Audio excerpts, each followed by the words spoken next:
Bismillahirrahmanirrahim. Alhamdulillahi rabbil alamin wa sallallahu ala sayyidina Muhammad wa ala alihi wa ashabihi ajmain. Енді Рамазан айында отырмыз ғой, жігіттер. Рамазан айына қатысты кішкене аяттарды, хадистерді қарап көрейікші. Жалпы Құранда Алла тағала айтады ғой, «Шахру Рамадан аллази унзила фихил Құран» дейді.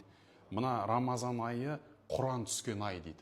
Сол кезде Рамадан деген сөзді айтады бізде. Немесе ана пайғамбар алейхиссалату вассаламның хадисінде айтады: «Иза жаа Рамадан», егерде Рамазан келсе, «Футтихат абуабул жанна ва гуллиқат абуабун нар ва сулсилати шаятин». Жәннаттың есіктері ашылады, тозақтың есіктері жабылады, және де шайтандар кісенделеді дейді.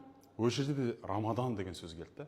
Немесе басқа бір хадисте пайғамбар алейхиссалату вассалам айтады: «Ман сама Рамадана иманан ва ихтисабан гуфира лаху ма тақаддама мин замби». Кім шынайы иманмен Алладан сауапты үміт етіп Рамаданның оразасын ұстаса, оның бұрынғы күнәләрін бәрі кешіріледі деп айтады да. Ол жерде Рамадан деп келіп жатыр да.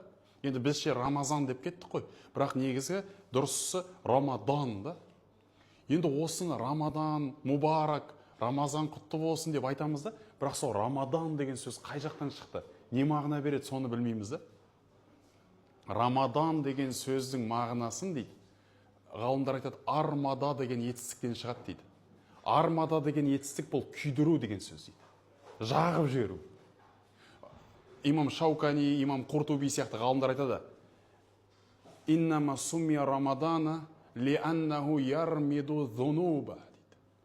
Рамазан деп атауының себебі дейді, ол күнәларды жағып жібереді дейді. Рамазан айы күнәларды жағып жібереді дейді, күнәларды өртеп жібереді дейді.